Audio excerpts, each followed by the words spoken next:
ውድ የዝግጅታችን ተከታታዮች እንደምን ሰንብታችኋል?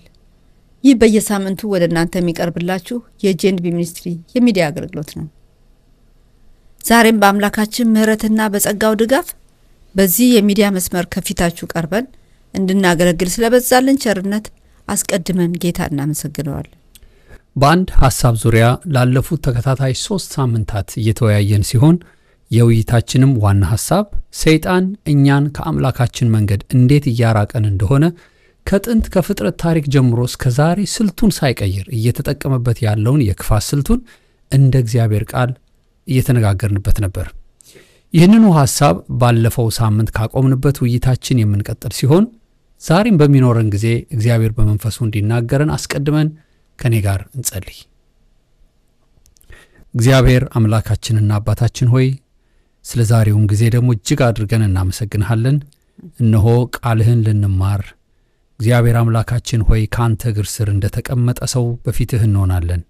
እኛ በዚህ ስቱዲዮ ያለነውንና በተለያየ ስፍራና በተለያየ ሁኔታ ውስጥ ሆነው የሚያደምጡና የሚመለከቱን ሰዎችን እንድትባርከን እንለምንሃለን። በቃልህ ለውጠን፣ አንቃን፣ አድሰን የባለፈውን ጠማማ ጉዞአችንን አቁመን እንደ ቃልህና እንደ ሐሳብህ የምንራመድበትን ፈቃድህን ግለጽልን።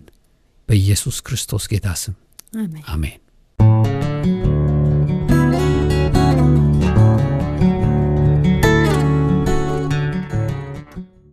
ላለፉት ተከታታይ 3 ሳምንታት ስንወያይበት የነበረውን ሐሳብ እንደ አንድ ጎበዝ ተማሪ ወደ ኋላ ጥቂት ሄደት ብለን የተነጋገርንባቸውን ዋና ዋና ሐሳቦች ብንከልሰው መልካም ነው። ገና ይህንን ተከታታይ ትምህርታዊ ውይይት ስንጀምር እንዳሳወቅናችሁ ሁሉ የዘመናችን AI የተባለው ቴክኖሎጂን በጽሁፍ መጠየቂያ ሶፍትዌሩ ላይ አንድ ጥያቄ ጠይቀነው ነበር። ጥያቄውም አንተ ሰይጣን ብትሆን ኖሮ ሰዎች ከአምላካቸው መንገድ እንዲርቁ ከፈቃዱ እንዲለዩ ምን ታደርግ ነበር የሚል ነበር ጥያቄ። ከAI ያገኘነው ምላሽ ይህን ጉዳይ ችላ ብለን የኮምፒውተር ስልጣኔ ያለበት ምላሽ ነው ልንል አልቻልንም። በመጀመሪያ ደረጃ ለምን ይህን ጥያቄ ሲጠየቅ ውስጡ ይህንን አይነት ምላሽ እንዲተከተተለት የሚለው ትኩረታችንን ሳበው። በሁለተኛ ደረጃ ደግሞ AI የሰጠን ምላሽ በሙሉ በቃሉ ላይ ከተጻፉልን ሩቅ ያለ መሆኑ ጉዳይ ነው።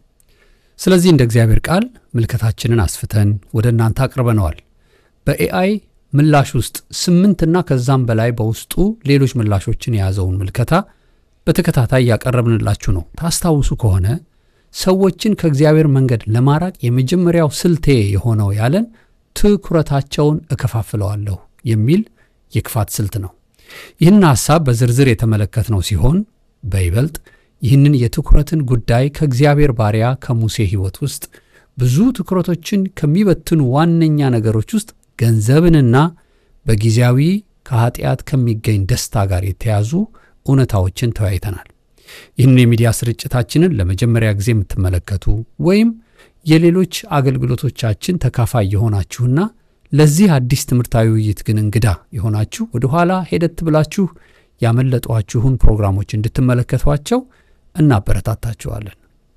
ሌላው የተወያየንበት የክፋት ስልቱ ጊዜያችንን በጊዜያዊ ነገሮች እንድናጠፋ በማድረግ የሚጠቀምበት የክፋት ስልት ሲሆን እንዴት አድርጎ ጊዜያችንን በጊዜያዊ ነገሮች እንደሚበላብን ብዙ ተወያይተናል። በውይይታችን ወቅት ሳናነሳው ያለፍነው ብርቱ ጉዳይ ደግሞ በይበልጥ ለመንፈሳዊ ነገሮች ቅድሚያ እንዳንሰጥ በማድረግ ተራና ሕይወት የሌለባቸው ጉዳዮች ዋጋ እንድንሰጥ በማድረግ ሰይጣን የብዙዎቻችንን ጊዜ በልቶብናል። በዚህ ምድር ስንኖር ዘላለማውያን አይደለንም። ነገር ግን ከሞት በኋላ ለዘላለም በሆነው ስቃይ ወይ ካልሆነም የዘላለም እረፍት በፊት ለፊታችን የሚጠብቀን ሰዎች ሆነን ሳለ እኛ ግን ስለ ዘላለማዊ ሕይወት እንዳናስብ ጠላታችን አይናችንን አሳውሮ ዝም ብሎ ፈታ ዘና ብለን እንድንኖር እያደረገን የዘላለሙን ነገር አስረስቶናል። እንግዲህ ይህ የጊዜ ጉዳይ ብዙዎቻችንን የሚነካ ሲሆን ባለቀ ሰዓት የምንይዘውና ምንጨብጠውን ከማጣታችን በፊት ዛሬ ቀን ሳለ ስለ ዘላለሙ የከበረው ጉዳያችን እንድናስብበት ይህ ፕሮግራም ተዘጋጅቶልናል።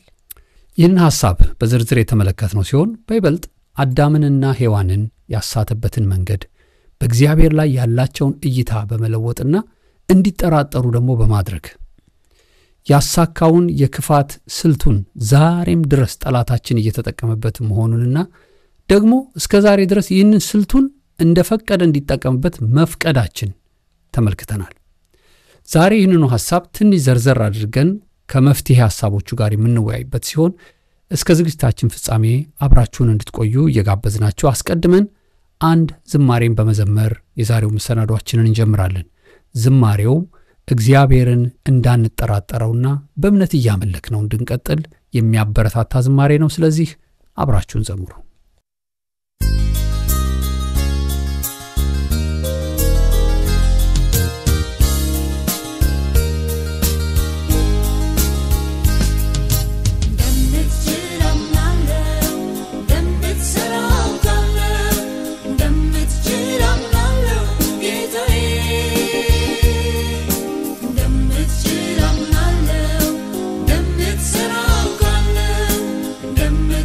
I'm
ስለነበረን የዝማሬ ጊዜ ጌታን እናመሰግነዋለን። መቼም ቢሆን አምላካችንን ልንጠረጥረው አይገባንም።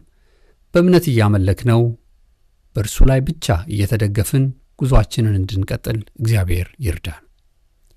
በዋናነት የተነሳንበት የጸላታችን ሰይጣን እኛን ከእግዚአብሔር ፈቃድና መንገዱ እንዴት እንደሚያስተን የሚጠቀምበትን ስልቶችን የማጥናት በመሆኑ በዚህ ጥርጥር በሚባለው ሰይጣን ከማሳቻ መንገድ ውስጥ ሌላው ዘዴው አምላካችን ለኛ ያለውን ፍቅር እንድንጠራጠር በማድረግ ነው። ዛሬ በጣም ብዙ ሰዎች አምላካቸው ለነሱ ያለውን ፍቅር የሚጠራጠሩ ብዙ ናቸው። በዮሐንስ ወንጌል ምዕራፍ 11 ቁጥር 21 ላይ እና በዮሐንስ ወንጌል ምዕራፍ 11 ቁጥር 32 ላይ ሁለት እህትማማቾች የተናገሩት አንድ አይነት ቃል ለዚህ ላነሳነው ነጥባችን በደንብ ስለማያብራራልን እናንብበው። አንተ በዚህ ብትሆን ወንድሜ ባልሞተ ነበር የሚል ንግግር ነው። ሁለቱ የአልዓዛር እህቶች ያላቸው መንፈሳዊ መረዳት የተበላለጠ እንደሆነ ታሪካቸውን ስናነብ እንረዳለን። ኢየሱስ በምድር በነበረው አገልግሎት ወቅት ወደ ቢታንያ ሀገር በመጣ ቁጥር ወደነ ማርታና ማርያም እንዲሁም አልዓዛር ቤት ይመጣ እንደነበር ተጽፎልናል። ታዲያ ማርታ ኢየሱስን ለማስተናገድ ወዲህና ወዲያ እንደምትደክም፣ ማርያም ደግሞ በእግሮቹ ስር ተቀምጣ ቃሉን ብቻ እንደምትሰማ አንብበናል። እንደውም ያለ አጋዥ ብቻውን መድከማ ያበሳጫት ማርታ እህቷ ማርያም ተነስታ እንድታግዛት እንዲቆጣላት ኢየሱስን እንደተናገረች ሁሉ ተጽፎልናል። ነገር ግን ጌታችን የመለሰላት ምላሽ በሉቃስ ወንጌል ምዕራፍ 10 ቁጥር 12 ላይ ስናነብ ማርያም መልካም ዕድልን መርጣለች ከእርሷም አይወሰድባትም ብሎ ነበር የመለሰላት። ነገር ግን ሁለቱንም እህትማማቾች አንድ አይነት የሚፈታተን ከባድ ነገር ሲገጥማቸው ተመሳሳይ ንግግር ውስጥ፣ ምሬት ውስጥ፣ ሐዘን ውስጥ አስገባቸው። አንተ በዚህ ብትሆን ወንድሜ ባልሞተ ነበር የሚል ተመሳሳይ የምሬት ቃል ውስጥ ነው የገቡት። አያችሁ፣ አንዳንዴ በተራራቀ መንፈሳዊ መረዳት እንኳን ብንሆንም ስንሰማው የቆየነው ቃል ስናመልከው የነበረው ጌታን እንድንጠራጠረው ሁኔታዎች ያስገድዱናል። ከዛም በታላቅ ምሬት ውስጥ ይከቱንና በቃ እግዚአብሔር አሁንስ ረስቶኛል፣ ጸሎቴንም መስማት አቁሟል ማለት እንጀምራለን። ጉዳዩ ግን ጠላታችን ዲያብሎስ በእኛ ላይ መንፈሳዊ ጥቃትን እየላከብን እንደሆነ ስለዘነጋን ነው። ጥርጣሬ በሕይወታችን ውስጥ ሲገባ መጸለይ ያቅተናል። ከሌሎች አማኝ እህት ወንድሞቻችን ጋር ኅብረት ማድረግ ያቅተናል። ታዲያ ዛሬም ይህንን የሚዲያ አገልግሎታችንን እየተከታተላችሁ ያላችሁ ነገር ግን እግዚአብሔር ጸሎቴን አይሰማም፣ እግዚአብሔር ያለሁበትን ነገር ፈጽሞ አይረዳም እያላችሁ አምላካችሁን የተጠራጠራችሁ፣ ከዚህም የተነሳ መፍትሄን ፍለጋ ወደ ተለያዩ ሰዎችና መፍትሄ ይሆኑልኛል ወደምትሏቸው አይኖቻችሁን ያነሳችሁ ትኖሩ ይሆን? መዝሙረኛው ዳዊት በመዝሙር 121 ቁጥር 1 ላይ አይኖቼን ወደ ተራሮች አነሳሁ፣ ረዳቴ ከወዴት ይምጣ? ረዳቴ ሰማይንና ምድርን ከሠራ ከእግዚአብሔር ዘንድ ነው እንደሚል የኛም መፍትሄ ነው ያልነውና የተመካንበት የትም አያደርሰንምና ይልቅ ጥርጥራችንን ትተን እምነታችንን በአምላካችን ላይ ብቻ አድርገን አይኖቻችን ባያዩ እግዚአብሔር መድኃኒት አዘጋጅቷል። እግዚአብሔር አይዋሽም፣ ለእግዚአብሔር የሚሳነው የለም፣ ታማኝነቱም ብዙ ነው፣ እርሱ ለሁሉም ቸር ነው። እግዚአብሔር የሚጠረጠር አይደለም፣ ሩሩህና መሐሪ፣ ለቁጣ የዘገየ ታማኝነቱም የበዛ አምላክ ነው። ወደ መፍትሄው ሐሳብ እንምጣና ሳይጠራጠሩና እምነታቸውን እንደጨበጡ የተጓዙ ሰዎች ታዲያ እነማን ናቸው የሚለውን ሐሳብ ባጭሩ እንዳሰው። በርግጥ ሰዎች ነንና ከፍታና ዝቅታ በሕይወታችን ውስጥ መፈራረቁ አይቀሬ ነው። ነገር ግን ሁሉ ጊዜ በእምነት ስለተራመዱ ሰዎች ስናነሳ ደምቀው ከሚታዩን ሰዎች አንዱ አባታችን አብርሃም ነው። ከኦሪት ዘፍጥረት ምዕራፍ 12 እስከ 22 ያሉትን ታሪኮች ስናነባቸው በተለያዩ ሁኔታዎች ውስጥ ቢያልፍም አብርሃም ግን በእግዚአብሔር ላይ የነበረውን እምነት እስከ መጨረሻው ይዞ ለመጓዝ የቆረጠ ሰው ነበር። ዛሬም ድካም ሊገጥመን ይችላል። በተለያዩ ሁኔታዎች ልንዝል እንችላለን። ደህና ስንጓዝበት ከነበረው መንገድ ልንስትም እንችላለን። ዋናው ነገር በዛው እንደተሳሳትን ቀረን ወይስ ተመልሰናል የሚለው ጉዳይ አሳሳቢ ነው። ለመሆኑ ምን ያህል በእግዚአብሔር ጸጋ ትደገፋላችሁ? ዘፍጥረት ምዕራፍ 15 ቁጥር 6 ላይ አብርሃምም በእግዚአብሔር አመነ ጽድቅም ሆኖ ተቆጠረለት ተብሎ እንደተጻፈለት ሁሉ በሚስቱ በኩል በመጣበት ተስፋ መቁረጥ ምክንያት እግዚአብሔር የተናገረውን እስከ መጠራጠርም ደርሶ ወደ ስህተት ውስጥ ገብቶም ያውቃል። ያ ሁኔታ ለአብርሃም ቤት እንቅፋት ሆነበት። አዎ ሆኖበታል። እስከ ዛሬ ድረስ ያቺ አንድ ስህተት ዓለምን እያተራመሰች እንደሆነ ለእናንተ የተሰወረ አይደለም። ነገር ግን አብርሃም እስከ መጨረሻው ወደ አምላኩ ፈቃድ ተመልሶ እግዚአብሔር በተናገረው አቅጣጫ በኩል ይስሐቅን ተቀበለ። የኪዳኑንም ተስፋ በይስሐቅ በኩል ተፈጻሚነትን አገኘ። አያችሁ፣ እግዚአብሔር ቃሉን አክባሪ ነው። ዘመን ያለፈ ቢመስል እንኳን አዎ አንዳንዴ እንግዲህ ህይወት እንደዚህ ይሆናል። ከፍታ አለው፣ ዝቅታ አለው፣ ስህተቶች ይገጥሙናል። ነገር ግን በክርስቶስ ኢየሱስ ምክንያት በፈሰሰልን ጸጋ ታግዘን ከሳትንበት እየተመለስን ከወደቅንበት እየተነሳንና የላላውን እምነታችንን በቃሉና በመንፈሱ እያደስን ጌታ እስኪመጣ ወይም እኛ ወደ እርሱ እስክንሄድ ድረስ የእምነት ጉዟችን መቋረጥ የለበትም።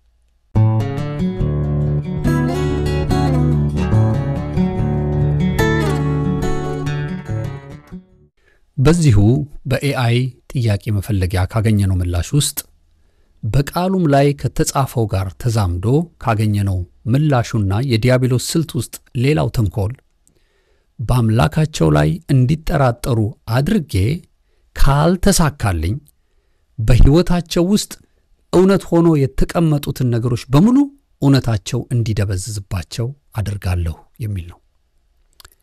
እንግዲህ አስቀድመን ባየነው ስልቱ ማለትም በአምላካችን ላይ እንደማንጠራጠር በእምነት ጸንተን መቆማችንን ጠላታችን ሲያይ ያኔ በዛ ለቆምንለት ዓላማ እስከ መጨረሻው ጸንተን እንዳንቀጥል የያዝነውን እውነት እንድንጥል ብዙ የማምታቻ መንገዶችን ይጠቀማል። ይህም መንገድና ስልቱ የያዝነውን እውነት አጽንተን በመያዝ እንዳንቀጥል እውነቱ እንዲዛባብን ወይም ደግሞ የያዝነው እውነት ራሱ እንደ ሞኝነት እንድንቆጥረው በማድረግ በእጃችን ላይ አክብረን የያዝነውን ያስጥለናል። አንዳንድ ሰዎች አጋጥሟችሁ አያውቁም? ድሮ በጌታ ያላቸው እምነት የጸና ነበር፣ ብዙ ዋጋ የከፈሉ፣ ዛሬ ግን ያ አስደናቂ የሆነው የያዙት እውነት ከእጃቸው አምልጦና እንደዛ ዋጋ እንዳልከፈሉለት ዛሬ በሌላ ነገር ተለውጦባቸው ያያችኋቸው ሰዎች የምታውቋቸው የሉም? አሉ። ሰይጣን አንድን እውነት ሊበርዝብን ሲፈልግ ልክ እንደኛ አይነት የሆኑ ሌሎች ሰዎችን ያሳየንና አየህ እነሱም ልክ እንዳንተ የያዝከውን አይነት እውነት ይዘዋል፣ ነገር ግን ባንተና በእነሱ መካከል ያለው ልዩነት አንተ ልክ እንደ ድሮህ ግትር ሆነህ መክፈል የማይገባህን ዋጋ እየከፈልክ ትሰቃያለህ፣ እነሱን ግን አታያቸው፣ አንተ ያዝከውን አይነት እኮ እውነት ይዘውታል፣ ግን ዘና ብለው ዘመናዊ በሆነ መልክ ነው የያዙት ይለናል። ይህንን አይነቱን እውነት የማላላት ዘዴውን በዋናነት ከሚጠቀምባቸው ቋንቋዎች አንዱ ችግር የለም ወይም ኢትስ ኦኬ የምትል ቃል ነች። ይህ ቃል ብዙ ወንድሞችና እህቶቻችን እንድናጣ አድርጎናል። ኢትስ ኦኬ ችግር የለም እየተባለ ብዙ ችግር ውስጥ የገቡ ትዳሮች፣ ብዙ ችግር ውስጥ የገቡ አገልጋዮች፣ ብዙ ሱስ ውስጥ የገቡ ወጣቶች ሞልተዋል። እስቲ ከመጽሐፍ ቅዱሳችን ውስጥ ካሉ ባለ ታሪኮች ለትምህርታችን ከተጻፉት በእውነት ላይ ጸንተው መቆም ካቃታቸው ሰዎች የተወሰኑትን እንመልከታቸው።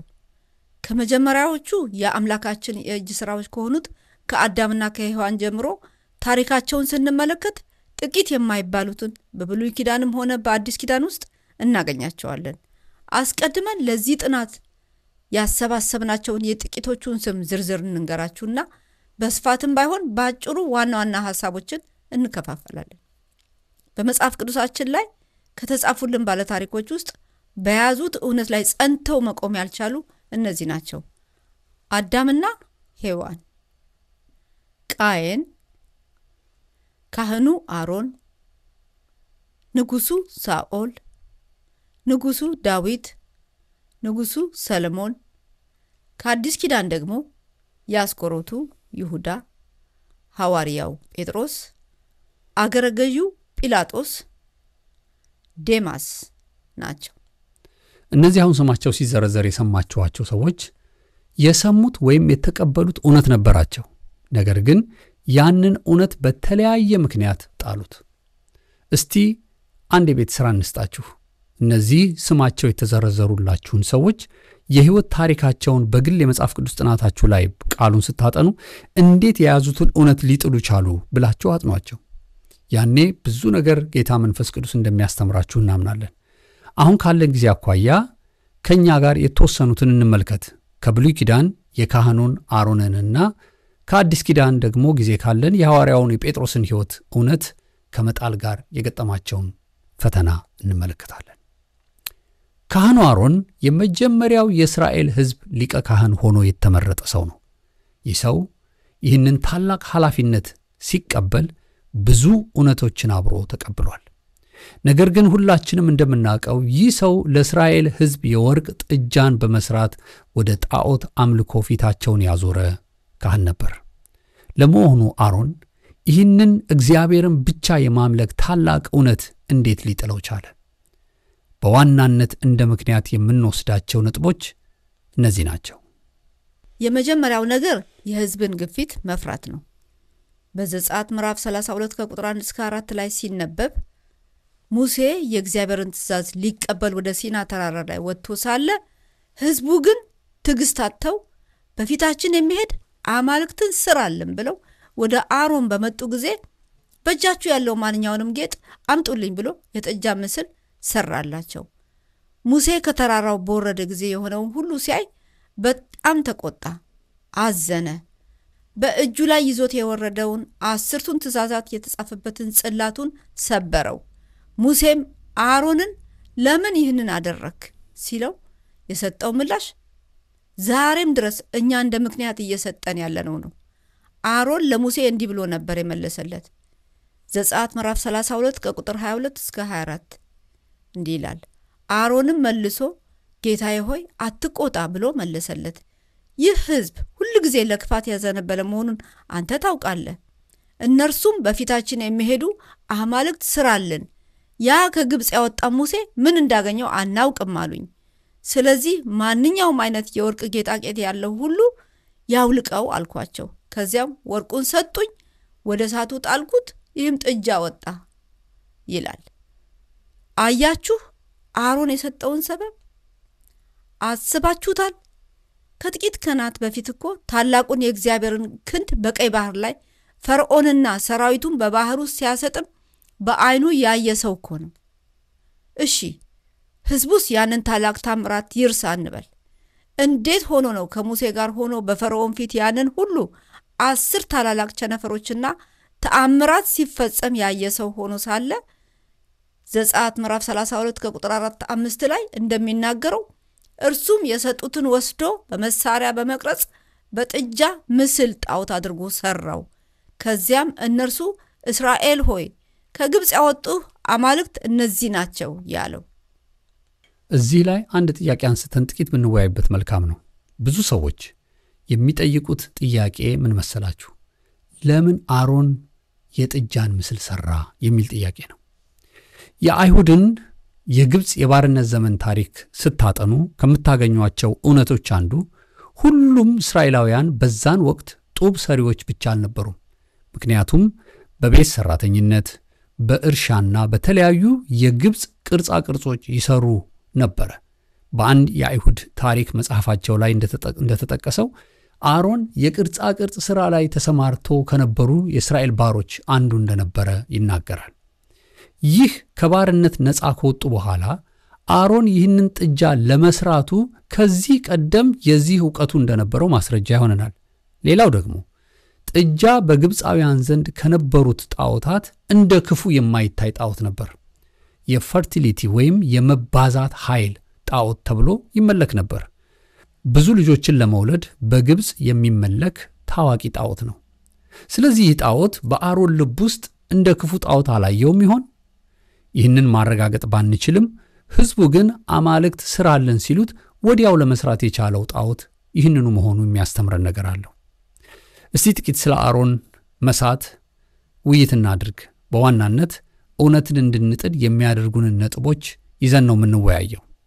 እንግዲህ እስካሁን ባቀረብነው ሐሳብ ውስጥ አንዱ አሮን ይህንን እውነት እንዲጥል ያደረገው ትላንት ያየውን የእግዚአብሔርን ተአምራት መርሳት ነው። ትላንት በሕይወታችን እግዚአብሔር ያደረገውን ነገር መርሳት ስንጀምር ያ ይዘነው የነበረው እውነት ከእጃችን ላይ ይወጣፋል። ይሄ እንግዲህ አሮን ላይ ብቻ የምንለው አይደለም፣ እኛም ሕይወት ውስጥ አለ። እግዚአብሔር በጣም ብዙ አስደናቂ የሆኑ ነገሮችን በሕይወታችን አድርጓል። እንዲሁ እንኳን አገልግሎት ከጀመርንባቸው ጊዜያት ጀምሮ ባለፍንባቸው በልጆቻችን ሕይወት፣ በእኛ በስራ በአገልግሎት በሕይወት በውጣ ውረድ ብዙ ነገር እግዚአብሔር አድርጎልናል። እነዛን ነገሮች እየረሳን መጣን ማለት የያዝነውን እውነት በእግዚአብሔር ላይ መታመናችን ነገር እየጣልን ነው የሚሄደው። ጥቂት በዚህ ላይ ብንነጋገር ጥሩ ነው። ምክንያቱም ብዙ ሰው እግዚአብሔር በሕይወቱ ያደረገውን ነገር በመርሳት ዛሬ ሲሳካለት ሊሆን ይችላል፣ ወይም ያ ነገር በብርቱ ሲፈልገው የነበረው ነገር ሲሞላለት ሊሆን ይችላል። እግዚአብሔርን እውነት የእግዚአብሔርን እጅ ያየ አሮን ብዙ ጊዜ በተደጋጋሚ አሁን እንዳየነው እንደተመለከትነው አሮን እንግዲህ ከእግዚአብሔር የተቀበለውን ነገር ታምራቱን ያየውን ነገር ወደፊትም ታምር ያየ የሚሮጥ ሰው መሆን ነበረበት። ምናልባት ታምራዊ ነገሮች በሕይወታችን ያየን ያለን ብዙ እግዚአብሔር በቤታችን በሕይወታችን በኑሯችን ታምር ያደረገልን ሰዎች ታምራቱን የረሳን ሰዎች ስለሆነን ታምራቱን የረሳ ሕዝብ እንዴት ነው በእግዚአብሔር መተማመን የሚችለው? እና ልንረሳ የማይገባውን እውነት ምንጥል መሆን የለብንም። በእውነት ቅድም እንዳልሽው አሮን ለሙሴ አፍ አረግልሃለሁ እኔ ኮልታፋ ነኝ ሲል ሙሴ ኖ እንዳንተ የሚናገር የምትነግረውን የሚያስተላልፍ አዘጋጅቼልሃለሁ። በፈርዖን ፊት ሲቀርቡ ደግሞ 10 ጊዜ ተአምራቶቹ ሲደረጉ አሮንን ነበር እያዘዘው የሚያደርገው። እና ጣላት ይላል፣ በትሯ ትጣላለች፣ እባብ ይሆናል፣ እጅህን አንሳ ይለዋል፣ ቸነፈር ይወርዳል። ይሄን ሁሉ ተአምር ሲያይ የነበረ ሰው እንዴት ተረሳው? እንግዲህ ወደኛም ስንመጣ አይመስልም። አሁን እግዚአብሔር ያረገልን ነገር የሚረሳ አይመስልም። በሁኔታው ስናልፍ እግዚአብሔር መልሱን ሲያመጣ እግዚአብሔር ከማይጠበቅ ነገር ሲገላግለን ስናይ ግን እንረሳዋለን። ያንን ረሳን ማለት የያዝነውን እውነት ጣልን ማለት ነው። በቃ ተአምራትን በእግዚአብሔር ዘንድ የተደረገለትን ተአምር የረሳ ሰው እውነት ይጠፋበታል። ለዚህ እኮ ነው ጸሎት የሚጠፋብን። ለዚህ እኮ ነው ድሮ እንደዛ ቃሉን በቃ ያለሱ ማንም የለኝም ነው። ዛሬ ያ እውነት ከውስጣችን ወጥቷል። እና በይበልጥ ይሄም በነገራችን ላይ በክርስቶስ አማኝ ሆኖ ክርስቲያን ተብሎ የሚኖርን ሰው አይደለም። ጠቅላላ እንደው የሰው ልጅ የተደረገለትን ሲረሳ በጣም ከባድ ነገር ነው። እና አንዱ በመጀመሪያ የምናየው ነገር ምንድነው?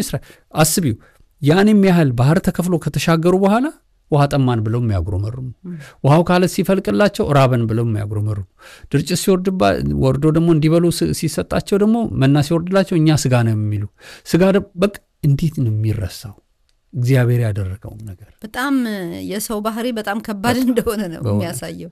ማለት የእስራኤል ልጆች ብቻ አይደሉም፣ ዛሬ እኛም ራሱ ሁላችን የሰው ልጆች በጣም እንደዚህ አይነት ማንነት ያለንን አጉረምራሚዎች ነን።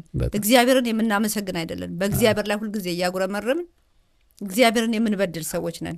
እንደው እግዚአብሔር ከዚህ አይነት ባህሪና ማንነት ከጥርጥር እግዚአብሔር እንዲያወጣን የመጀመሪያው መፍትሄ እግዚአብሔር ያረገልንን ማስታወስ። ድሮ የሚዘምሩ መዝሙሮች ነበሩ። አቤኔዘር ትላንትና ያደረገው ዛሬ እምነት ሆነ። በቃ ያ ነገር እምነት ይሆንሻል። እንዳትጠራጠሪው ዛሬ ያኔ እንዲያረገልኝ እግዚአብሔር ዛሬ ማድረግ ይችላል። ይሄ እንደው ቢቻል አሁንም ይህንን የሚሰሙን ሰዎች ሁሉ እግዚአብሔር እስቲ በሕይወታችን ምን አድርጓል? ላስቲር ምን አረገ እግዚአብሔር? ቢፎር ላስቲር ምን አረገ? ትላንትና ምን አረገ እግዚአብሔር? እሱን ስናነሳ ጉልበት ይሆነናል። ሰይጣን ግን እንዲረሳ ነው የሚፈልገው። እና ይሄ መጀመሪያው ፖይንት ነው። ሁለተኛው ብዙ ሕዝብ የተቀበለውን እውነት ሳይሆን እውነት የሚመስለውን ነገር እውነት አድርጎ መቀበል ነው። ብቻ መቅረትን መፍራት። እንዴ ብዙ ሕዝብ እኮ ተቀበለው፣ ለብዙ ሰው እውነት ነው፣ እኔ ጋር ብቻ ነው፣ እኔ ብቻ ቀረው ብለን በመፍራት ማድረግ። ይሄ ሕዝቡን የመፍራት ነገር ልትዩ የነበረው ሐሳብ ማለት ነው። ማለት ብዙ ጊዜ እውነትን የያዘ ሰው ብቻውን ነው የሚቀረው። ምን ጊዜ ማጆሪቲ ይከተላለሁ ካለ የያዘውን እውነት ያስጥሉታል። ስለዚህ አሁን አሮን እንዳደረገው ማለት ነው። አሮን ሕዝቡ እንዳያዝንበት ሙሴ በቃ ከዚህ በኋላ አይኖርም እሱም ብሎ ጠርጥሮ ሊሆን ይችላል።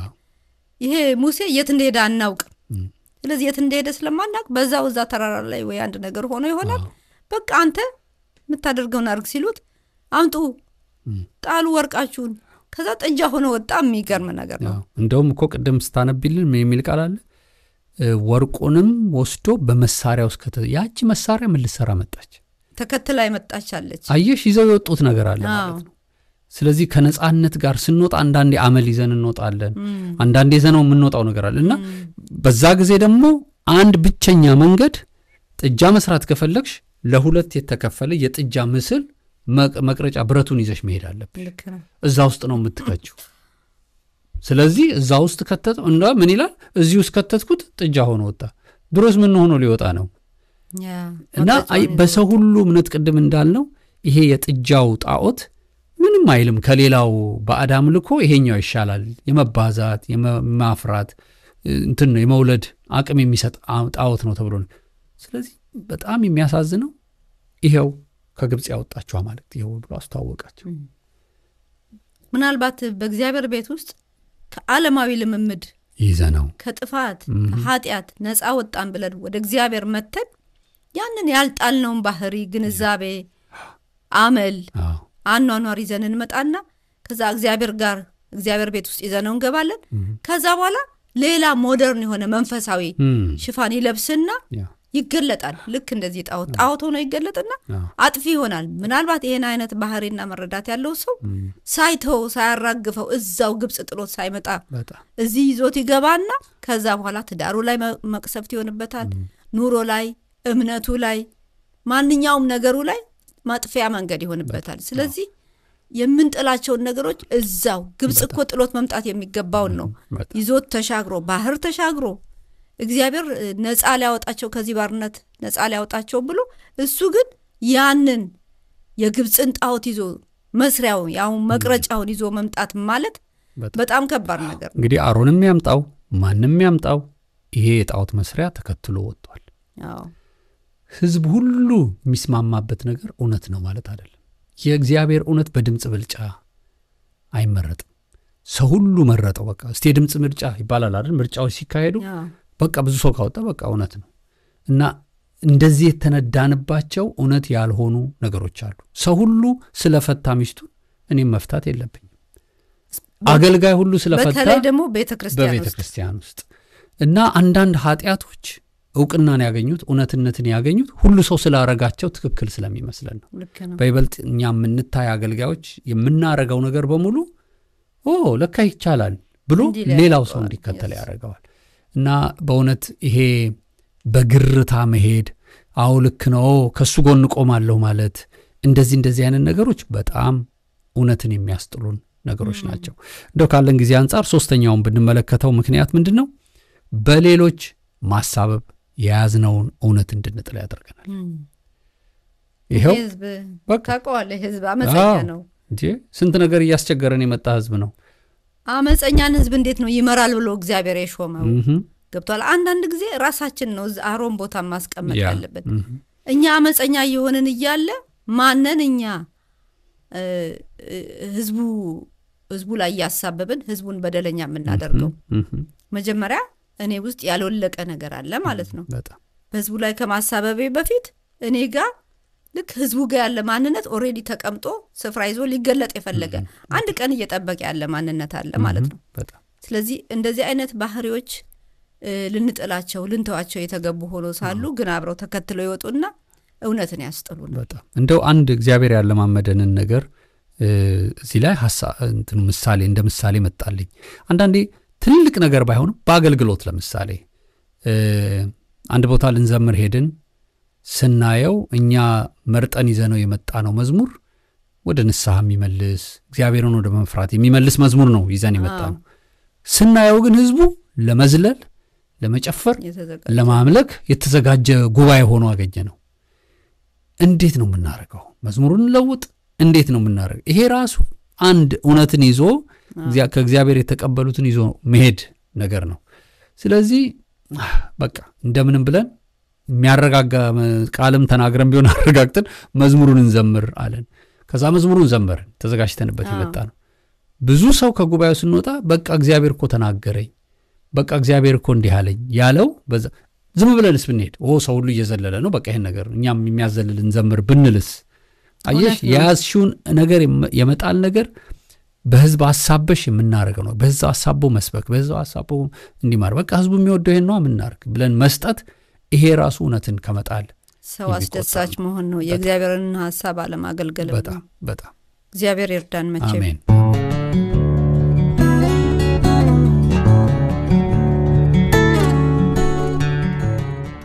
በአዲስ ኪዳን ውስጥ በያዙት እውነት ላይ ጸንተው መቆም ካልቻሉ ለትምህርታችን ከተጻፉልን ሰዎች ውስጥ የጴጥሮስን ሕይወት ባጭሩ እንመልከት። ጴጥሮስ ለገባው እውነት እስከ ሞት ድረስ የቆረጠ ሰው እንደሆነና ራሱን የሚቆጥር ሰውንም ይመስላል። ነገር ግን ጴጥሮስን ለዛ ለገባው እውነት የሚያጸናው የእግዚአብሔር ጸጋ ካልረዳው በቀር በራሱ ኃይል ብቻ ማድረግ እንደማይችል ገና አልተረዳም ነበር። የጴጥሮስን ታሪክ እንደምታውቁት ጴጥሮስ የመንፈስ ቅዱስን ኃይል ከመቀበሉ በፊትና ከተቀበለ በኋላ ያለው ማንነት በጣም የተለያዩ ናቸው። አሁን የምንመለከተው የመንፈስ ቅዱስን ኃይል ከመቀበሉ በፊት የነበረውን የጴጥሮስን ማንነት ነው። የጴጥሮስ ወላጆች ያወጡለት ስም ኬፋ ነበር። ኬፋ ማለት ደግሞ በቀላል ነፋስ የሚንቀሳቀስ ሸምበቆ ማለት ነው። በመካከለኛው ምስራቅ ይህንን የሸምበቆ አይነት ለሙዚቃ መሳሪያ እኛ ዋሽንት ለምንለው መሳሪያ ለመስሪያ የሚጠቀሙበት ነበር። የዚህን የሸምበቆ አይነት ከሌሎች ለመለየት ደግሞ ቀላል ነበር። ምክንያቱም ይህ የሸምበቆ አይነት በቀላሉ ነፋስ የሚያንቀሳቅሰው ከሩቅ ልታዩት የምትችሉት ስለሆነ ነው። ጌታ ኢየሱስ ኬፋ የሚለውን ስያሜውን አንተ ጴጥሮስ ነህ፣ በዚህችም ዓለት ላይ ቤተክርስቲያኔን እሰራለሁ፣ የገሃነም ደጆች አይችሏትም ብሎ ስሙን እንደለወጠለት በማቴዎስ ወንጌል ምዕራፍ 16 ቁጥር 18 ላይ ተጽፎልን እናነባለን። ጌታችን የጴጥሮስን በቀላሉ የሚንዠዋዠው አይነት የሆነውን ማንነቱን ለመለወጥ 3 ዓመት ተኩል አብሮት አሳለፈ። በእነዚያ ጊዜያት ውስጥ ሁሉ የጴጥሮስ እንደ ዓለት የመጠንከር ባህሪው ሳይሆን የጴጥሮስን ልፍስፍስነት ደምቆ ያሳየ ጊዜ ነበር። ለካ ከኢየሱስ አጠገብም ሆኖ ለውጥ ሳይታይብልን እናሳልፍ እንችላለን። ጌታ ኢየሱስ ጴጥሮስን ደጋግሞ ስለ ማንነቱ ይነግረው ነበር። በራሱ ብቃት እንደማይችል እንዲረዳ ያግዘው ነበር። ነገር ግን ጴጥሮስ በብዙ ውጣ ውረድ ከዚያም የጌታ ጸጋ አግዞት የሚጠቅምና ለክርስቶስ ቤተ ክርስቲያን አዕማድ እስከ መሆን የደረሰ የትንሣኤው ምስክር ሆነ። እውነት ነው። ጴጥሮስ ስለ ክህደት ሲጠየቅ ሌሎቹ ሊክዱ ይችሉ ይሆናል፣ ግን እኔ ፈጽሞ ጌታዬን አልክድም ብሎ ይናገር ነበር። ነገር ግን ያንን የያዘውን እውነት ያስጣለው አንድ ከባድ መሳሪያ የታጠቀ ሰው አልነበረም። በአንዲት ሴት ፊት አልክደውም ብሎ የደነፋለትን ጌታውን ፈጽሞ አይቸውም አላውቅም ብሎ ካደ። ጴጥሮስ ውስጡ የሚቃጠል ቅናት እንዳለው አያጠራጥርም። ጌታን በጣም ይወደዋል። ነገር ግን የጴጥሮስ ፍቅር መገለጫና መምህሩና ጌታው ላይ ለሚመጣበት ማንኛውም ነገር በራሱ ብቃት ማስጣል እንደሚችል ስለሚያምን ሁሉ ጊዜ ከእጁ ስለት የማይለየው ሰው ይመስላል። ጴጥሮስ በችኩልነት ባህሪው በብዙ ቦታ በቃሉ ላይ የተጻፈለት ሰው ቢሆንም በተሻለው መጠን ግን ጌታውን ሊያስደስትም የሚጥር ሰው እንደነበረ እናስተውላለን። በዚህ ዘመን ላለን ሰዎች የጴጥሮስ ሕይወት አይነት ያለን ሰዎች መሆናችንን የሚያመሳስል ብዙ ባህሪያቶች ይታዩብናል። ከኛ በላይ ለእግዚአብሔር ቤት ተሟጋችና ተቆርቋሪ ያለ የማይመስለንም ብዙ ሰዎች ነን። የጌታ ነገር የቤተ ክርስቲያን ጉዳይ እንዲነካብን አንፈልግም። ይሄ ጥሩ መንፈሳዊ ቅናት ቢሆንም ነገር ግን ያንን መልካም ቅናታችንን የምንተገብርበት አካሄድ ግን ጤናማ ስላልሆነ ከምንጠቅመው ይልቅ የምንጎዳው፣ ከምንጠግነው ይልቅ የምንሰብረው ብዙ ይሆናል። አስቀድመን እንዳልናችሁ ጴጥሮስ በብዙ መንገድ የበራለት እውነት ታላላቅ እውነቶች ናቸው። ክርስቶስ የእግዚአብሔር ልጅ መሆኑን በመንፈስ ቅዱስ አማካኝነት ይህ እውነት የበራለት ለጴጥሮስ ብቻ ነበር። ይህ እውነት ለሌሎች ደቀ መዛሙርት ገና አልበራላቸውም ነበር። በውሃ ላይ መራመድ እንደሚችል አስደናቂ እምነት የነበረው ጴጥሮስ ብቻ ነበር። እንደውም ትዝ የሚላችሁ ከሆነ በማቴዎስ ወንጌል ምዕራፍ 14 ቁጥር 28 ላይ ጴጥሮስም መልሶ ጌታ ሆይ አንተስ ከሆንክ በውሃው ላይ ወደ አንተ እንድመጣ እዘዘኝ አለው የሚል ቃል አለ። አያችሁ፣ ጴጥሮስ ውስጡ አንድ እውነት አለ። ያም እውነት ኢየሱስ ካለ ሁሉ ነገር ይሆናል የሚል እውነት ውስጡ የነበረው ሰው እንደሆነ በዚህ ንግግሩ ማወቅ እንችላለን። ነገር ግን በደንብ የዚህን ሰው ሕይወት ከተከታተላችሁት ጴጥሮስ ሁልጊዜ የያዘውን እውነት እንዲጠራጠር የሚያደርገው በዙሪያው የሚነሳበት ማዕበል ነው። ዛሬስ ስንቶቻችን እንሆን ይሆን በዙሪያችን ካለው ሁካታ ግርግር የተነሳ የያዝነውን እውነት እየጣልን በጥርጥር ሕይወት ውስጥ የገባን? እስቲ እስካሁን በጴጥሮስ ሕይወት ዙሪያ ያነሳንላችሁ ነጥቦችና ሌሎችንም ተጨማሪ ሐሳቦች እያነሳን ጥቂት እንወያይባቸው። እናንተም በያላችሁበት አብረዋችሁ ካሉ ሰዎች ጋር ተወያዩባቸው። አንደኛ፣ ጴጥሮስ አይኖቹን ከጌታው ላይ አንስቶ በዙሪያው የሚነሱበትን ማዕበል የማየት ችግሩ የያዘውንና ያመነበትን እውነት እንዲጥድ አድርጎታል። እንግዲህ ይሄ በጣም በሁላችንም ሕይወት ውስጥ ያለ ልክ እንደ ጴጥሮስ የኬፋነት ባህሪ በቀላሉ የመንቀሳቀስ የመንቀጥቀጥ የመርበትበት ነገሮች እንዲታዩብን የሚያደርግ ነው። ማዕበሉን አለማየት እንዳንፈልግ በደንብ በሚታይ ሁኔታ ነው የሚንቀሳቀሰው። ለምሳሌ አንድ የታመመ ሰው እኮ ፔኑ አለው፣ ህመሙ አለው፣ እየተሰማው ነው። ህመምህን አይሰማ፣ ህመምህን አትመልከት ማለት በጣም አስቸጋሪ ነው እና ብዙ ጊዜ የምንሸነፍበት በአምላካችን ላይ እንድንጠራጠር ከሚያደርጉን ነገሮች በዙሪያችን ያሉትን ማዕበሎች ማየት ነው እና በሐዘን ውስጥ ያለን ሰው ስታጽናኙ፣ በኪሳራ ውስጥ ያለውን ሰው ስትመክሪው ማለት ሰውየው ያንን ነገር ነው የሚያው። እንዴት አድርገሽ አይኑን ከዚህ ላይ አንስቶ ኢየሱስ ላይ እንዲያረግ የሚረዳው ላይ ብቻ እንዲያረግ ማድረግ በጣም ከባድ ስራ ነው። በእኛም ሕይወት ውስጥ ሁላችንም የምንፈተንበት ጉዳይ ነው። ቅድም እንዳልነው ጴጥሮስ ሁልጊዜ ኢየሱስ ካለ ወይም ኢየሱስ አብሮትም ካለ ሁሉ ነገር እንደሚሆን እርግጠኛ ነው። ስለዚህ ኢየሱስ ከኛ ጋር ነው ወይ? ኢየሱስ ከኛ ጋር ካለ ኢየሱስ የተናገረውን ቃል በውስጣችን ካለ ካልጠፋ ካልተወሰደብን ካልረሳ ነው ማዕበሉን የማሸነፊያ ብቃት ይኖረናል። ማዕበሉ ለምን በረታ ብንል ማዕበሉ ውስጣችን ያዝነውን እውነት ስለጣል ነው። የት ሄደ ውስጣችን የነበረው ያ የተነገረን እኔ ከናንተ ጋር ነኝ፣ በውሃ ውስጥ ብትሄድ አያሰጥሙህም፣ በእሳት ውስጥ ብትሄድ አያቃጥሉህም። ቃሉን እኮ በደንብ ነው የምንለው፣ ግን ቃሉን እየተናገርነው ውስጣችን አለ ወይ?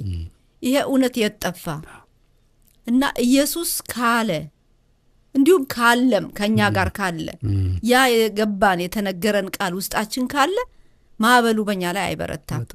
ማዕበሉ ብዙ ጊዜ የሚያናውጠን አይናችንን ከኢየሱስ ላይ ልክ ጴጥሮስ እኮ ልሂድ አንተ ከሆንክ ልምጣ ና አለው። እሺ መራመድ ጀመረ። መራመድ ጀምሮ ልክ ኢየሱስን ማየት ትቶ እየተራመደ እዚህ ጋር የሚናወጠውን ሲያየው መስመጥ ጀመረ።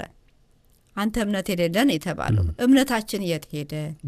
እምነታችንን እኮ ነው አሁን ጠላት እኮ እየሞገተው ያለው። እምነታችን በሱ ላይ እንዳይሆን ወዲና ወዲያ ሸምበቆ አረገን፣ ገባ አወዛወዘን፣ አልፈሰፈሰን። ስለዚህ እንደዚህ አይነቱን ማንነት ውስጥ ያለ ሰው ራሱ መፈተሽ እየተልፈሰፈሰ ነው። መንፈሳዊ ህይወት እየተልፈሰፈሰ ነው። የውስጥ አቅም እየተልፈሰፈሰ ነው ወይስ ጸንቻለሁ ጌታ ከኔ ጋር አለ፣ ይሄም ቢሆን ከዚህም ያድነኛል? እምነት እኮ ማለት ያለውን ነገር እያየን አይደለም፣ በሌለ ነገር ላይ ነው። እምነት ስለማናየው ነገር ነው ተስፋ እያደረግን ምን ቆመው። እየሆነ ያለው ነገር ነውጥ ቢሆንም በነውጥ ውስጥ ግን እግዚአብሔር ከኔ ጋር አለ፣ ያቆመኛል፣ ከኔ ጋር አብሮ አለ፣ ይረዳኛል እያልን በእምነት ልንጸና ይገባናል። ጌታን ማየት እውነት ነው። እንግዲህ ጴጥሮስን በህይወቱ ያየ ነው ሁሉ ጊዜ ከጌታ ላይ አይኖቹን ሲያነሳ ችግሮችን ሁኔታዎችን ሲመለከት ያኔ በብዙ መንጠራጠር ውስጥ መናወጥ ውስጥ ይገባል። ከመንፈስ ቅዱስ ሙላት በኋላ ደግሞ ጴጥሮስን ስናየው እንደውም ብርና ወርቅ የለኝም ያለኝን እሰጥሃለሁ። አይሽ ኢየሱስ ላይ ያተኮረ ህይወት ውስጥ መኖር ጀመረ። እስር ቤት ውስጥ ሄሮድስ አስገባው። በአራት ጭፍራ መካከል ለጥ ብሎ ተኝቶ ነበር። መልአክ መጥቶ ጎኑን መጥቶ ነው የቀሰቀሰው።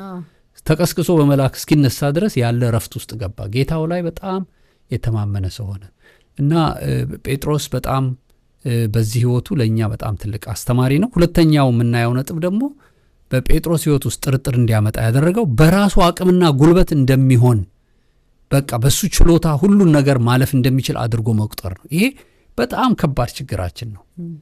አየሽ ልክ በእኛ ማድረግ እንደምንችል ማወቅ ከጀመርን በቃ በእግዚአብሔር ላይ ያለን ነገር ለጥርጥር በጣም ክፍተት ውስጥ እንገባለን እና ሌሎቹ ቢክዱህም እያለ ሁሉ እኮ ይናገራል። ደፋር ነው። እኔ ግን አልክድህም፣ ተው ይቅርብህ፣ እንደውም ሰይጣን እንደ መብረቅ ሲወድቅ አየሁ፣ በቃ እንዳጠፋ ስላንተ ማለድኩ ሲሉ ኖ እኔ ማንም እንዲነካ አልፈልግም የሚል አይነት ሰው ነው። በቃ ይሄ በራሳችን ችሎታ በራሳችን ምናልባት በገንዘብ በስራ አሁን በምንመለከታት በምንኖርባት ዓለም በጣም ብዙ ነገሮች እየሆኑ ነው። የተፈጥሮ አደጋው፣ የፖለቲካው ቀውስ፣ የኢኮኖሚ መቃወስ፣ እነዚህ ሁሉ ነገሮች እኮ አይደለም በራሳችን ላይ እንደውም በጌታ ላይ ለመታመን እለት እለት የምንተጋ መሆን ያለብን ሰዎች ግን ብዙዎቻችን ከባድ ትምክህት አለን። አመልጣለሁ፣ ይሳካልኛል፣ እኔ እንዲህ አደርጋለሁ፣ እንትን አሉልኝ የምንላቸው ብዙ ነገሮች አሉ እና ጴጥሮስ ግን ያንን ነገር እግዚአብሔር በእውነት ከሕይወቱ አወጣ። ዶሮ ሲጮህ እዛ ከሰል የሚሞቅበት በከሰል የነደደ እሳት ጋር ዳር ቆሞ ሲሞቅ እያየው ጌታውን ግን ካደው። በጣም እንትን አደረገውና ይገርመኛል። ሁለት ነገሮች አሉ ጌታ ኢየሱስ ያደሰበት። አንዱ ከትንሣኤ በኋላ ጠርቶ ትወደኛለህ ያለው ያችኑ ጥያቄ አይ አንተ እንደምወድህ አንተን የምታውቀው እኔ አላውቅም። ይሄ ጥሩ እምነት ነው። በቃ ጌታ በፊት ግን እኔ እወድሃለሁ እንደ እነሱ ቢክዱ የሚል ሰውዬ አሁን ነው እኔ አላውቅም። በቃ ወደዛ መምጣት ጀመረ። በኋላም ትዝ ካለሽ ደግሞ ተስፋ ቆርጦ ደግሞ ወደ አሳ ማጥመጁ ሄደ። ደግሞ ሲሄድ አንዳችን የሚበላላችሁን አለ ነው ያጣን እንደዚህ በቃ አሁንም ጣሉ። ያንኑ ጥሪ የተጠራበትን መልሶ ጌታ ፈልጎታል። ይሄን ሰው አንዳንዴ እንደዚህ የሚያደርግበት ጊዜ አለ በአንዳንድ ሰዎች ህይወት ውስጥ። ግን የሚገርመው ነገር ከባህር ወደ ዳር ሲወጡ ፍምና አሳ የተጠበሰ አሳ ያለበት አገኙ ይላል። ያቺ ፍም የምን ምሳሌ ናት? ኢየሱስ ክርስቶስን እዛ ከሰል እየሞቀ የእሳት ፍም እየሞቀ እንደካደ ሁሉ አሁን ደግሞ ጌታ እዛው ቦታ በእንደዛ አይነት ተመሳሳይ ሁኔታ ይህን ሰው ሲያስገባው ነው። በጣም ጌታ ለእርሱ ያሳየው ፍቅር እስከ መጨረሻው ድረስ የሚሄድ ሰው ነበር እና ከመንፈስ ቅዱስ ሙላት በኋላ ገባው ያለ ጌታ ብርታት። ስለዚህ የጴጥሮስን መልእክቶችን እናንብባቸው። በቃ ባላጋራችሁ ዲያብሎስ የሚውጠውን ፈልጎ እንደሚያገሳ አንበሳ ይዞራል፣ ተጠንቀቁ እናንተ ይኸው በቃ ካለ ጌታ ካለ መንፈሱ ብርታት መመኪያ የለም። ይህንን አደረገ። ጥቂት የምታያቸው ብዙ ጊዜ ጴጥሮስ በመጀመሪያ ያደርግ የነበረው በራሱ ይመካ እንደነበር አሁን ግን በሱ መመካት አበዛ። ምንድነው የሚለው መጽሐፍ ቅዱስ? ልቡን ከእግዚአብሔር የሚመልስ ሰው ርጉም ነው ይላል። በእግዚአብሔር የታመነ እምነቱም እግዚአብሔር የሆነ ሰው ምስጉን ነው የሚለው። ስለዚህ እንደዚህ አይነቱ ሰው ሁሉ ጊዜ የሚለመልም ሰው የማይደርቅ ስሩን ወደታች እንደሰደደ ቅጠሉ እንደማይረግፍ በወንዝ ዳር እንደተተከለ ሰው ነው ዛፍ ነው ይለዋል። ስለዚህ በእግዚአብሔር ላይ እምነት ከሌለን እንደደረቀ ሰው ምንም ፍሬ እንደማይገኝበት ሰው እንሆናለን። እምነታችን የት ነው ያለው? እምነታችንን እያጠራጠረን ከእውነቱ አውጥቶናል ወይስ የተተከለ ሁሌ እንደማይደርቅ ስሩን እንደሰደደ ወንዝ ዳር እንዳለ እንደሚለመልም ዛፍ ነው ያለ ነው? እና ብዙ ነገሮች የሚያናውጡበት ዓለም ነውጥ የበዛበት የሆነ ሸምበቆ የሚያደርግ ዓለም ውስጥ ነው ያለ ነው። ግን ሁሉ ነገር እየገፋ ይወዘውዘናል። ይሄም ያም ያን በየቀኑ እየተናጠና ያለ ነው ወይስ በየቀኑ እግዚአብሔር ከኔ ጋር አለ፣ ትላንት ያገዘኝ ዛሬ ያገዘኛል፣ እሱ ከኔ ጋር አለ እያለን በተስፋ ምን ጸናነን? መርሳት የለብንም ዲያብሎስ እምነታችንን በእግዚአብሔር ላይ እንዳናደርግ እንድንጠራጠር የሚያደርገን ብዙ መልእክት ስለሚልክብን ብዙ ተጽዕኖ ስለሚወረውርብን ምንወጋ እንዳንሆን በተጽዕኖ ስር ምንወድቅ እንዳንሆን የዲያብሎስን ሐሳብ አንስተውም ነው የሚለው። መሳት የለብንም። ትሪክ ነው የሚያደርግ ሁሉ ጊዜ በዚህ ካልሆነለት ደግሞ ፈጣን ነው። ባለፈው እንዳልነው የኛ አእምሮ ማያስበውን እንኳን እንዴት አስቦ የሚፈጥን አይነት ምላሽ እየሰጠ ልክ እንደሚያደርገው እንዲሁ የዲያብሎስ ሐሳብ ፈጣን ነው። ከምንገምተው በላይ በፍጥነት እዚህ ጋር ካልተሳካለት ሌላ መንገድ ወዲያውኑ ነው የሚቀይሰው እና ምን ታለል መሆን የለብንም። ምናልባት በራስ መተማመን ማለት ኮንፊደንሳችንን መጣል አይደለም ወይም ያለን እግዚአብሔር የሰጠንን ድፍረት መጣል አይደለም። እንደውም ድፍረታችሁን አትጣሉ ነው። ብድራት ያለው ድፍረታችሁን አትጣሉ ተብለናል። ይሄ ድፍረትን የሚያስጥል ነገር ሲመጣ ድፍረታችንን መጣል የለብንም። ግን ትምክህተኛ የሆነ ማንነት እኔ እችላለሁ እወጣዋለሁ፣ እግዚአብሔር አያስፈልገኝም፣ ችግር የለም፣ ገንዘቤ አለ በዚህ እወጣዋለሁ፣ ችሎታዬ አለ፣ ቅድም እንዳልከውም እከሌ ያለልኝ ቤተሰቤ አለ፣ ዘሬ አለ ምንላቸው ብዙ ምንመካባቸው ትምክህቶቻችን እነሱ ይጥሉናል። እነሱ የዲያብሎስ መሳሪያ ናቸው። በእግዚአብሔር ላይ ያለን ድፍረታችን ግን መጣል የለብንም። ድፍረታችሁ እንዳትጥሉ የተባልነው በሱ ስለሆነ አንዳንድ ጊዜ ይሄ የድፍረትን እንትን መለየት ይኖርብናል። የትኛው ድፍረት ሊጥለን ያለ የትምክህት የትዕቢት ድፍረት ነው ወይስ በእግዚአብሔር የመታመን ድፍረት ነው? እሱ መለየት አለበት። አዎ እንደውም አሁን ወደሱ ስትሄጂ ደግሞ ሌላ ደግሞ ምን ጽንፍ አየው መሰለሽ? እግዚአብሔር ይፈውሰኛል፣ እግዚአብሔር እንዲያረጋኛል፣ መድኃኒት አልውጥም፣ እንደዚህ አልሄድም። እንደዚህ ደግሞ እግዚአብሔር መቼስ አንድ ጊዜ አንድ እግዚአብሔር ሰው ተጠየቁ፣ እግዚአብሔር ፈዋሽ ነው እያለን የምንተማመን ከሆነ ለምንድን ነው መድኃኒት የምንውጠው? ለምንድን ነው ሐኪም ጋር የምንሄደው? ከዛ እኛ ሰው የመለሱት መልስ ምንድን ነው? ጥበብን ለጠቢባን የሚሰጥ ደግሞ ማን ነው? እግዚአብሔር ነው። በመድኃኒት ቀማሚ ጠቢባን ውስጥ ጥበቡን የሚያስቀምጥ እግዚአብሔር ነው። በሰርጂካል በሚሰራው በምኑም በሚያደርገው እግዚአብሔር ለሰዎች ጥበብን ሰጥቷል ብለን ካመንን የእግዚአብሔርን ጥበብ በዚህ ሰው በኩል አገኛለሁ። ለምሳሌ አሁን እኮ የጌታን መልእክት በጌታ ያውቃልና ብሩክታይት በኩል አገኛለሁ ብሎ ነው ሰው ከፍቶ የሚያየው። በሌላም ሰባኪ እንደዚሁ የምናየው ልክ እንደዛው ጌታ ሆይ አንተ ፈዋሽ እንደሆን ካውቃለሁ፣ ለጠቢባን ጥበብን የሰጠህ አምላክ በዚህ መድኃኒት ውስጥ ሳይድ ኢፌክት ሳይኖረው እንድፈወስበት በስምህ ይህን ወስዳለሁ ብለን መጸለይ ይሄ ትክክለኛ በእግዚአብሔር ላይ ያለ መታመን ነው። መታመናችን ጥበቡን በሰጠውና በሰሩት ሰዎች ሳይሆን ጥበቡን በሰጠው አምላክ ላይ ነው የታመን ነው። ይህን ጥበብ ባሰጣቸው ሊሰሩት አይችሉም። ግን ሲሰሩት እንዳንተ ፐርፌክት አይደሉም። ሳይድ ኢፌክት ሊኖረው ይችላል። ያ ሳይድ ኢፌክት በእኔ ሕይወት ውስጥ እንዳይሰራ ብለን መጸለይ መውሰድ አለብን። ይሄ በእግዚአብሔር ላይ አለመታመንን የሚያሳይ አይደለም። ብዙ ሰዎች በዚህ አይነት ነገር ሆነው መድኃኒትህን አቋርጥ፣ እንዲያርግ፣ ጌታ ፈውሷል እየተባሉ የሞቱ ብዙ ሰዎች አሉ። ስለዚህ እናስተውል፣ እንደ ባለ አእምሮ እናስተውል። እንዳልሽው ደግሞ ይሄ አጉል ትምክህት፣ ገንዘብ ያለልኝ፣ እውቀት ያለልኝ፣ እንዲህ ቢሆን እንዲህ አደርጋለሁ ፕላን ቢ ያለን ብዙ ሰዎች አለን። በእግዚአብሔር ላይ እንደገፍ የሚለው ነው።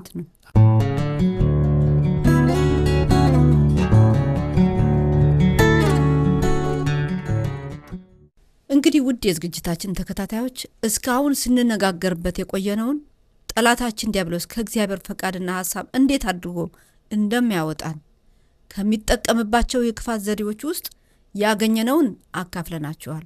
የቀሩትን ሐሳቦች በሚቀጥለው ጊዜ የምንከፋፈል ሲሆን እስቲ እናንተም በግላችሁና አብረዋችሁ ካሉ ሰዎች ጋር እነዚህ እስካሁን ያነሳንላችሁን ሐሳቦች ተወያዩባቸው። በተጨማሪም እኔ በግል ሕይወቴ ውስጥ በየትኛው የጠላት ስልት እየተጠቃው ነው ብላችሁ ደግሞ አስቡበት። እግዚአብሔርን ስለነበረን ጊዜ እጅግ አድርገን እናመሰግነዋለን። ብዙ እንደተማራችሁ ብዙም እንዳስተዋላችሁ ተስፋ እናድርጋለን። ይህንን በግላችሁ ቅድም እንደተባለው አብረዋችሁ ካሉ ሰዎች ጋር እንድትወያዩበት እናበረታታችኋለን። ጌታ ቢፈቅድና ብንኖር በሚቀጥለው ሳምንት በሌላ ዝግጅት እስክንገናኝ መልካም ሳምንት ይሁንላችሁ።